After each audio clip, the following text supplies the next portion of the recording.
मेरे साथ जो शख्स बैठे हैं हरीश रावत जी किसी परिचय के मोहताज नहीं है, बल्कि उत्तराखंड में अगर उत्तराखंड को समझने वाला, उत्तराखंड को जानने वाला, उत्तराखंड के गांव को समझने वाला अगर कोई शख्स है, मेरी नज़र में वो सबसे बड़ा शख्स हरीश रावत जी है।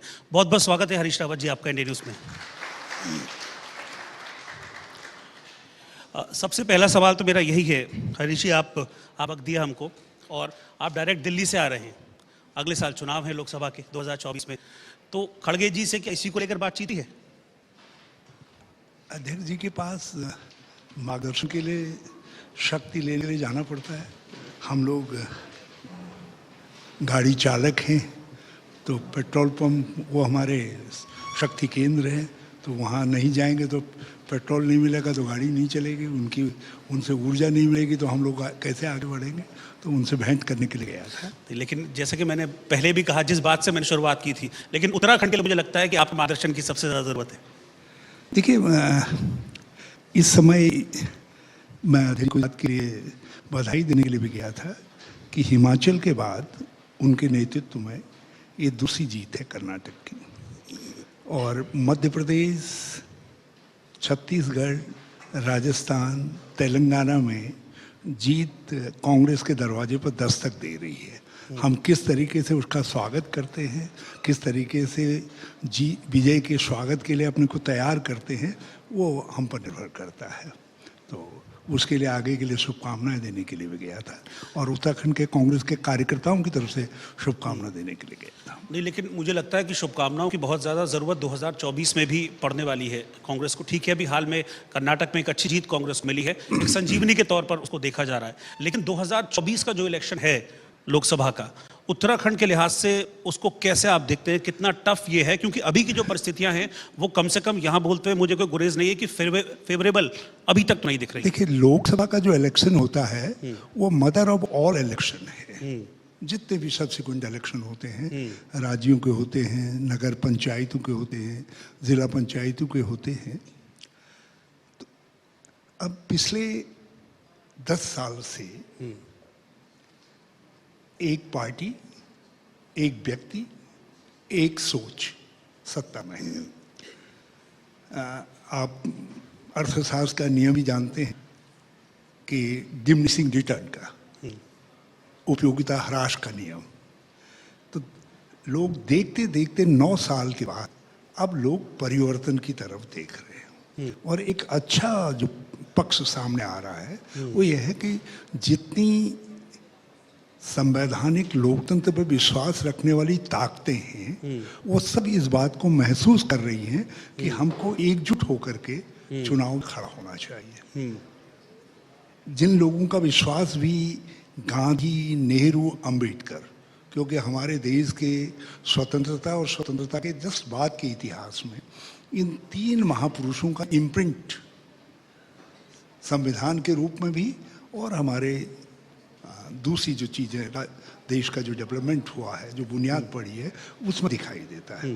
तो उनके सिद्धांतों पर जितने लोग भी विश्वास रखने वाले हैं वो भी ये महसूस कर रहे हैं, यदि आपको गांधी की सोच, गांधी की अहिंसा, सहिष्णुता, शांति, नेहरू का लोकतंत्र, संवैधानिक लोकतंत्र, और अंबेडकर के सामाजिक न्याय को बचाना है, इन जिनके लिए भारत जाना जाता है, हमारा गणतंत्र जाना जाता है, उनको बचाना है, तो आपको 2024 में परिवर्तन को गति देनी पड़ेगी, परिवर्तन को शक्ति देनी पड़ेगी। आप परिवर्तन की बात कर रहे हैं। मेरा अपना मानना है कि जो डिमिनिशिंग रिटर्न सिद्धांत है वो भाजपा के खिलाफ काम कर रहा है, मोदी जी के भी खिलाफ काम कर रहा है। जितने राज्यों में से इस समय भाजपा की ताकत आई है, आप जरा गिन लीजिए, उन राज्यों में एक भी सीट बढ़ाने की गुंजाइश नहीं है भाजपा के पास।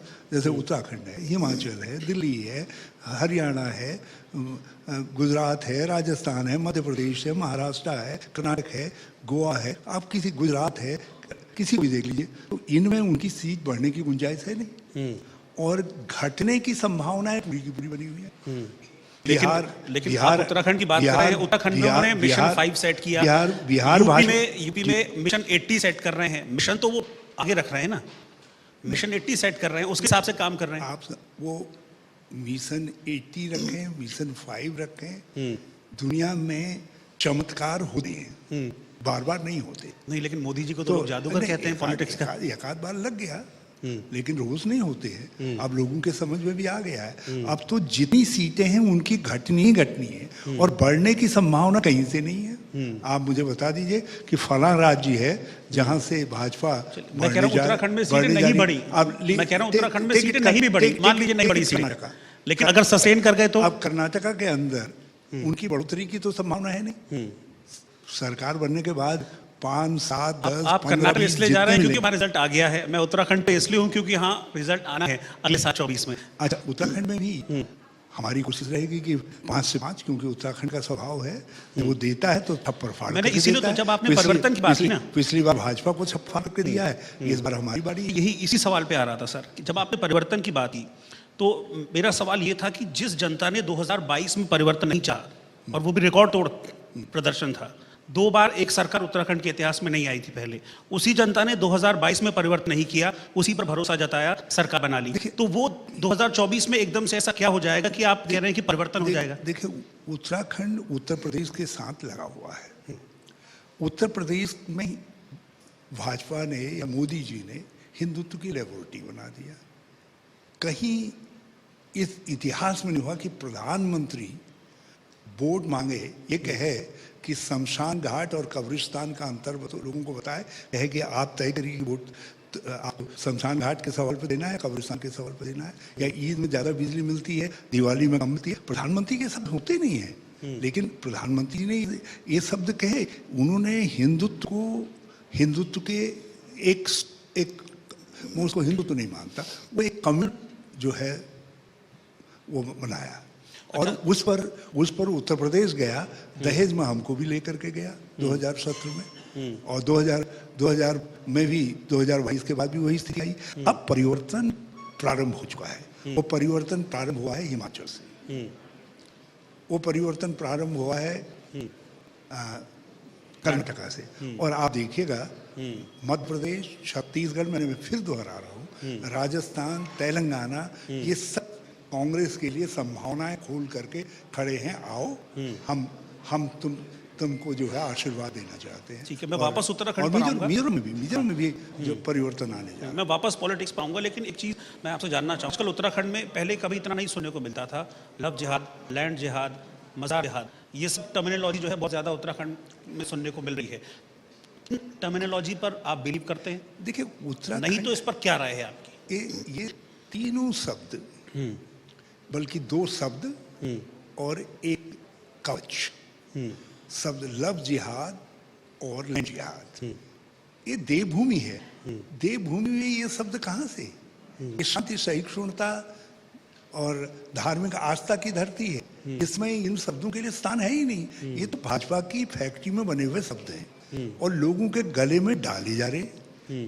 और मैं समझता हूँ उत्तराखंड की देवभूमि और अध्यात्म के साथ इन 2 शब्दों के प्रयोग से ज्यादा अपमानकारक कोई चीज नहीं है। अच्छा, आपने इसको कहा कि भाजपा की फैक्ट्री का प्रोडक्ट, लव जिहाद भी और जो है लैंड जिहाद भी। अब रहा इसका आपराधिक, यदि कुछ आपराधिकता है तो उस आपराधिकता को रोके कौन?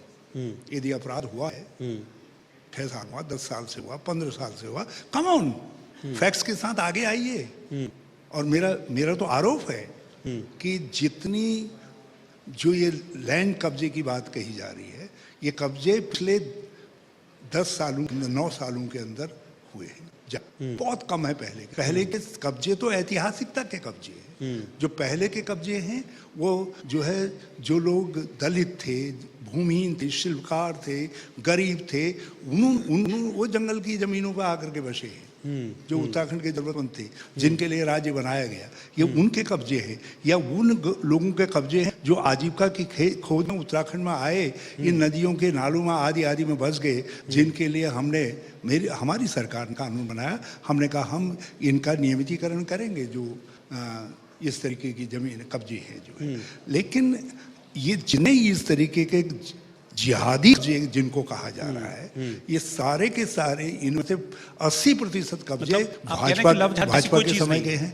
लव जिहाद सब तो उत्तराखंड के मैं वही कह रहा हूँ ना। शब्द आप उत्तराखंड का शब्दकोश देखिए, उस शब्दकोश में पिछले 3 ही साल में अवतरित हुआ है।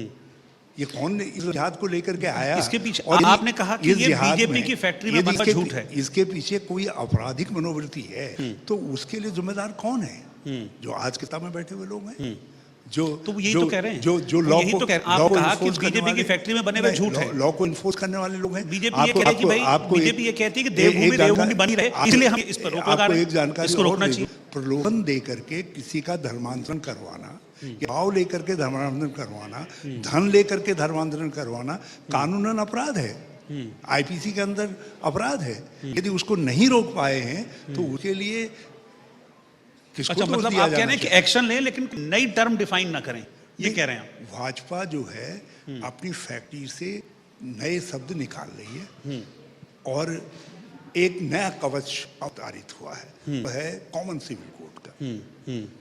भैया, कॉमन सिविल कोड नाम हमारे देश के संविधान के अंदर नीति निर्देशक तत्वों में अंबेडकर जी और नेहरू जी ने कहा, आयरलैंड के संविधान से लेकर के उनका भाषण है, ये शब्द उन्होंने कहा जिस दिन सबको समावेश हो, सबको राजी करवाओ और कॉमन सिविल कोड बनना चाहिए। तो कॉमन सिविल कोड नाम है, तो एक राज्य का अलग कोड होगा, हिमाचल का अलग होगा, गुजरात का कोड अलग होगा, तो कॉमन सिविल कोड कहाँ से रह गया? तो आप राज्यों के सिविल कोड बना रहे हैं, केवल इसलिए बना रहे हैं क्योंकि राज्यों से सवाल पूछ रहे हैं। लोग कह रहे हैं बिजली के तार हैं, बिजली 24 घंटा क्यों नहीं आ रही है? नल है, पानी क्यों नहीं आ रहा है? अस्पताल हैं, उनमें डॉक्टर क्यों नहीं है? टीचर है, स्कूल हैं, टीचर क्यों नहीं है? लोग उनसे सवाल कर रहे हैं कि पोस्टें खाली हैं, लड़कों की नौकरियां क्यों नहीं लग रही हैं? लोग सवाल कर रहे हैं कि ये महंगाई क्यों है, सड़कें हैं, इनमें गड्ढे ही गड्ढे क्यों हैं? ये सारे सवाल बिखरे पड़े हैं। इन सवालों ये सवाल बताते हैं कि आप इन सवालों से बचाव के लिए, इन सवालों से बचाव के लिए उत्तराखंड की धार्मिक भावना की, धर्मवीरता का शोषण करने के लिए एक कवच बनाया था सिविल कोड का, जो कॉमन सिविल कोड शब्द के साथ अन्याय है।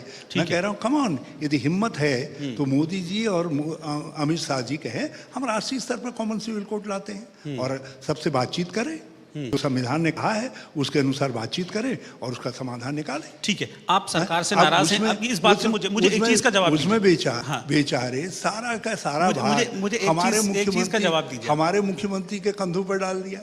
मुझे एक चीज का जवाब, उनके लिए भी ठीक हो रहा है ये सवाल। आपकी नाराजगी मैं समझ गया। नहीं, मेरी कोई नाराजगी नहीं, सरकार से नाराजगी नहीं। अरे भाई, मैं आपकी नाराजगी समझ गया, लेकिन मुझे एक चीज बताइए कि छोटे भाई आपसे नाराज है, हरक सिंह रावत जी अभी थोड़ी देर पहले आए थे यहाँ पर, बातचीत की तो बड़े नाराज से लगे।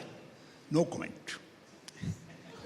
नहीं, मैं मतलब एक्सपेक्ट नहीं कर सकती हरीश रावत जी नो कमेंट बोले। यदि कोई, मैं तो कह रहा हूँ जितने लोग कांग्रेस के अंदर, भाजपा के अंदर, दूसरी पार्टियों में, साधु संतों में भी नाराज हो सकते हैं, हरीश रावत उसके लिए आपको प्रस्तुत करता है। जितने लोग हों, नहीं तो नो कमेंट को मैं क्या समझूं? आप लिस्ट बना करके इन नाराजगों की सूची बना लीजिए और सबको जो है मेरे नाम पर लिख दीजिए, कुछ मेरे खाने जाना चाहिए भैया।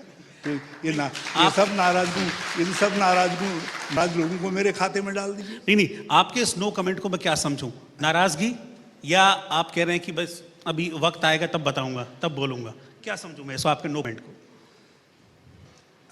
वक्त आ रहा है, 2024 में परिवर्तन लाएंगे। तो वही तो मैं कह रहा हूँ ना, 2024 में वो दावेदारी ठोक रहे हैं हरिद्वार से, और वो ये भी कहते हैं कि भाई मुझे हरक सिंह रावत जी का आशीर्वाद भी चाहिए। लेकिन आप लंबी चौड़ी नाराजगी की लिस्ट गिना के गए, मेरे से बैठे थे यहीं पर, बहुत लंबी चौड़ी नाराजगी की उनकी लिस्ट थी कि भाई जो मेरे खिलाफ मंच से बोलता था उसे हरीश रावत जी का आशीर्वाद मिलता था, जो मेरे खिलाफ मंच से उल्टी सीधी बात करता था उसे राज्य मंत्री बना दिया जाता था। वो तो साफ कह के गए हैं। एक बार इंडिया न्यूज भी इतना समाचारों की कमी नहीं हो गई है, और मैं भी जो है इन सब बातों पर क्यों उलझूं? कुछ और भी जिंदगी में गम है मोहब्बत के सिवा, इन नाराजगियों के सिवा भी तो कुछ और बातें हैं। उत्तराखंड गीत में अब मुझसे पूछ कर देख लीजिए, मैं बात कर लूँगा। ठीक है, चूंकि हमारे कार्यक्रम का नाम सर हम महिलाएं हैं और महिलाओं के उत्थान से जुड़ी हम बात भी कर रहे हैं। आपने देखा भी कि बहुत सारी जो महिलाएं हैं जिन्होंने अपने अपने क्षेत्र में बहुत बेहतर किया है, तो हम उनको सम्मानित भी कर रहे हैं अपने इस मंच के जरिए। आप चूंकि जैसा मैंने पहले भी कहा कि उत्तराखंड को जानना समझना आपसे ज़्यादा मुझे नहीं लगता कोई कर। आपको क्या लगता है कि उत्तराखंड की महिलाएं जो पीछे छूट गई हैं किसी कारणवश, चाहे डेमोग्राफी हो, बहुत सारे वजह रही हो, या सरकारों की कुछ रही हो, तो उनको आगे लाया जाए, कैसे उनको मोटिवेट किया जाए कि जो महिलाएं आगे कर रही हैं।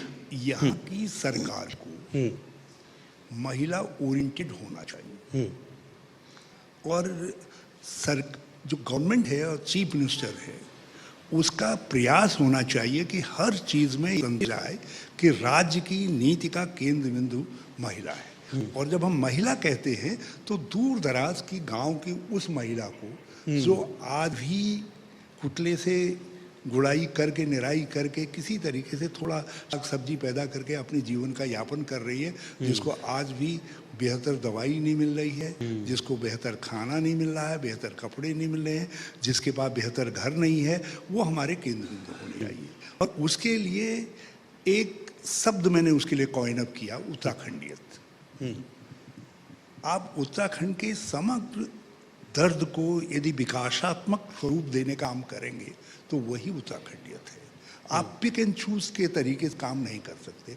अब मान लिया हरीश रावत ये कहे कि मैं जब हमारी गवर्नमेंट थी तो मैंने कह दिया इनसे कि 1100 लड़कियों को जो है सीधे सीधे पुलिस में भर्ती करो, लेकिन इसका मतलब ये नहीं हुआ कि महिलाओं का पूरा सशक्तिकरण हो गया। मैं ये कहा कि महिलाओं को जो है हमने एक प्रकार से पहली बार उनको एक बिजनेस मॉडल बना करके स्वयं सहायता समूह को संपन्न कराने का काम किया।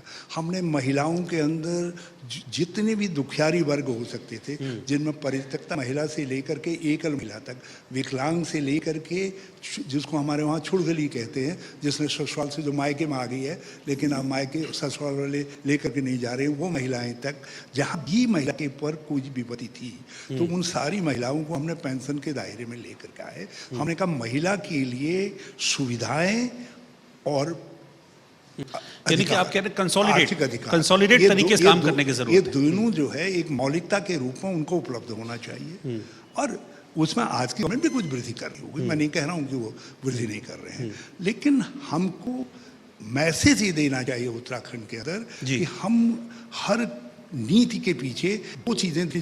एक, कितनों को एम्प्लॉयमेंट मिल रहा है, दूसरा महिलाओं को कितना लाभ पहुंचा रहा है, और तीसरा गरीबों तक ये कितना पहुंच पा रहा है। और मुझे इतनी खुशी है कि 3 साल में हमारी सरकार ने इन 3 बुनियादी बातों को ध्यान में रखा। पहला कि महिलाओं को क्या लाभ इससे मिलेगा, महिलाओं तक कैसे लाभ पहुंचेगा, तीसरा गरीबों तक जिन नीतियों को हम बना रहे हैं वो कैसे पहुंच पाएंगे, और तीसरी बात जो है इससे रोजगार सृजन की कितनी संभावनाएं हैं। और आज मुझे बड़े दुख के साथ कहना पड़ रहा है जो रोजगार सृजन की बात है वो बिल्कुल सूख गई है। इस सरकार के अंदर यदि कोई स्रोत सूखा है बिल्कुल तो वह है रोजगार सृजन का स्रोत। और दूसरी बात जो है महिलाओं में भी और गरीबों के मामले में भी टोकनिज्म से काम चलाया जा रहा है। तो टोकनिज्म से काम नहीं चलेगा। अब हमने कला संस्कृति के क्षेत्र में दूसरे क्षेत्रों में है। आप आज मुझे बेहद खुशी है इस बात की कि महिलाएं बड़े पैमाने पर आगे आकर कर रही। जब हमने अन्नपूर्णा, इसीलिए सर हमने आज अपना ये शो भी इसलिए आज हमने रखा था कि ऐसी महिलाएं उत्तराखंड की जिन्होंने जब हमने मड़वा झुमरा आज उत्तराखंड का नाम देश दुनिया में रोशन किया है, आज हम उनको इसीलिए सम्मानित भी कर रहे हैं इस मंच के जरिए। जब हमने जो है प्रजाति के वस्तु आदि आदि की बात करी तो इन सब के पीछे एक ही वो था कि जो हमारा ग्रामीण मॉडल है और महिला बेस्ड जो अर्थतंत्र है उसको हम सबल कर सके। और जब तक हम महिला बेस्ड अर्थतंत्र को सबल नहीं करेंगे, उस पर फोकस नहीं रखेंगे, नीतियों को उसके चारों तरफ बना करके उसको सशक्त नहीं करेंगे, पलायन होता रहेगा। अब आप देख लीजिए कितना विडंबनापूर्ण है कि राज्य के पास पलायन आयोग है, और जिस दिन से पलायन आयोग बना है, पलायन आयोग बनने से पहले जो है प्रतिमाह जो पहाड़ों से गांवों से पलायन का दर था वो उससे नीचे था। आज वो 250 से ऊपर पहुंच गया है। मैं बिल्कुल हरीश वो जी 250 से मैं माफी के साथ रोकना चाहूंगा क्योंकि मेरे पास समय इतना ही है। महिला शक्ति इंतजार कर लगता है कि आप भी चाहिए कि महिला शक्ति की आवाज इस मंच पर और ज्यादा बुलंद हो। नहीं नहीं, बिल्कुल बिल्कुल मैं चाहूंगा, बल्कि आप बिल्कुल फौरन कट करिए और महिलाओं को बुलाइए। हम Thank ये you very much. समझेंगे कि महिला सशक्तिकरण में हमारा यही योगदान, ये भी यही योगदान है। आप बहुत बिल्कुल बहुत बुलाइए। शुक्रिया हरीश रावत और के साथ में जुड़ने के इंडिया लिए। न्यूज़ का बहुत बहुत धन्यवाद और बहुत बहुत शुभकामनाएं आपको भी, इंडिया न्यूज़ को भी और न्यूज़ एक्स को भी। Thank you sir, thank you sir, thank you very much. बहुत बहुत शुक्रिया।